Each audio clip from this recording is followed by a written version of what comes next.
قادیانیت اور پاکستانی عدالتیں۔ قادیانی نے ہر طرح سے پاکستان کے اندر کوشش کی ہے کہ کسی نہ کسی طریقے سے ہم یہ فتنے کو پھیلائے، لیکن الحمدللہ جہاں پر بھی یہ گئے ہیں منہ کھائیے انہوں نے۔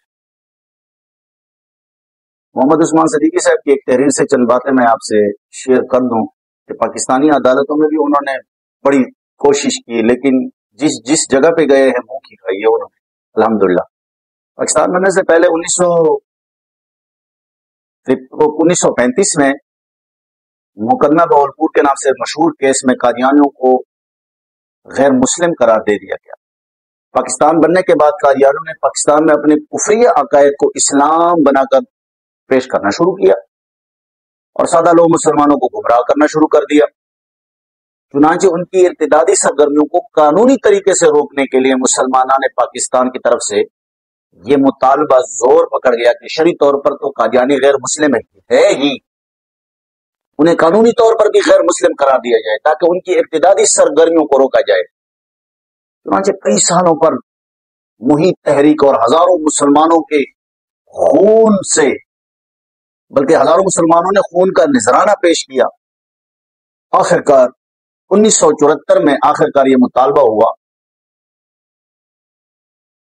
کہ آئینی اور قانونی طور پر مرزا قادیانی اور اس کے ماننے والوں کو غیر مسلم قرار دے دیا گیا، اور اس کے لیے اس وقت ایک قائمہ کمیٹی بھی قومی اسمبلی کے ایک خصوص کمیٹی کا درجہ دے دیا گیا، اور اس کے بعد قومی اسمبلی نے متفقہ طور پر یہ رائے دی کہ یہ لوگ مسلمان نہیں ہیں، جس کے بنا پر پاکستان کے آئین میں یہ بات ڈال دی گئی۔ ڈاکٹر سید ریاض حسین گیلانی وکیل،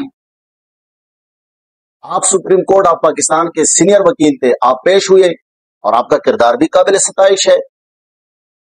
قادیانیوں کی طرف سے قومی اسمبلی میں بنایا جانے والا قانون سپریم کورٹ میں چیلنج ہوا، تو گیلانی صاحب نے سپریم کورٹ میں قادیانیوں کے کفر پر دلائل دیے۔ پہلے تو یہ ثابت کیا کہ مقننہ کے بنائے قوانین کو سپریم کورٹ میں چیلنج ہی نہیں کیا جا سکتا۔ پھر مذکورہ قانون کے تحفظ میں آپ نے جو جوابات دیے، اور وہ قادیانیوں کی تابوت میں آخری کیل ٹھوک دیا اور فیصلہ مسلمانوں کے حق میں آیا۔ وفاقی شرعی عدالت 26 اپریل 1984 کو صدر پاکستان جنرل محمد ضیاء الحق نے وہ آرڈیننس جاری کیا، جس کو امتناع قادیانیت آرڈیننس کہا جاتا ہے، جس کے تحت قادیانیوں کے دو گروہ لاہوری اور قادیانی کو ان کے خلاف سرگرمیوں سے روک دیا گیا، اور اس آرڈیننس کے تحت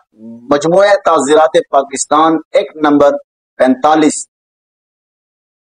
اور دفعہ 298A کے بعد دو نئی دفعات شامل کی گئی، 298B اور 298C کا اضافہ ہوا، اور قادیانیوں کے دونوں گروہ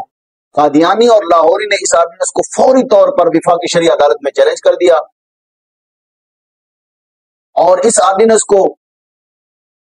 خود قرآن اور سنت کی تعلیمات اور بنیادی حقوق کے منافی قرار دینے کی درخواست کی۔ شرعی عدالت کے 5 رکنی بینچ نے چیف جسٹس جناب فخر عالم کی سربراہی میں اس کیس کی سماعت ہوئی، جس میں جسٹس آفتاب احمد، جس میں جسٹس فخر عالم، جسٹس چودھری صدیق،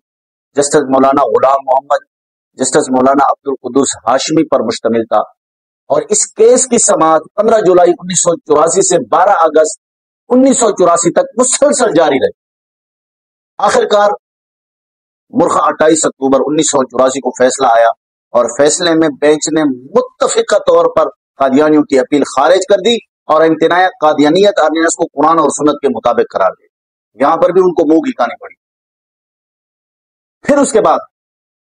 قادیانیوں نے وفاقی شرعی عدالت کے اس فیصلے کے خلاف سپریم کورٹ میں اپیل کر دی دوبارہ،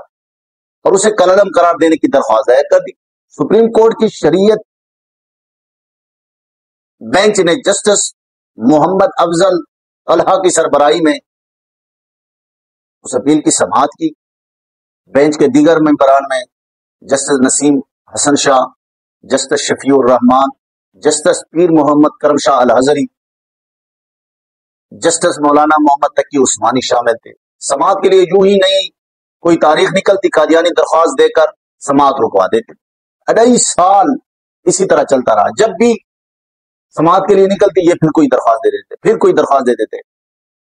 قادیانیوں نے کیس کو غیر ضروری طوالت دینے کے لیے مختلف ہتھ کنڈے استعمال کیے اور بالآخر اپنی اپیل واپس لینے کی درخواست دائر کر دی. اور ان کے واپسی اپیلوں کے درخواست پر سپریم کورٹ آف پاکستان نے 5 جج صاحبان نے ان کی مرخہ 11 جنوری 1988 کو متفقہ فیصلہ تحریر فرمایا اور 1988 میں قادیانیوں نے عالمی عدالت انصاف میں پاکستان پر مقدمہ کر دیا. پھر بھی لوگ کہتے ہیں جی گزارا کرو، یہ کہاں کہاں تک نہیں گئے اور وہاں پر جی پاکستان کے خلاف مقدمہ کر کے کہ ہمارے حقوق سلب ہو رہے، سلب کیے جا رہے ہیں. اور پاکستان کی طرف سے عالمی عدالت میں جسٹس پیر کرم شاہ الازہری رحمۃ اللہ تعالی علیہ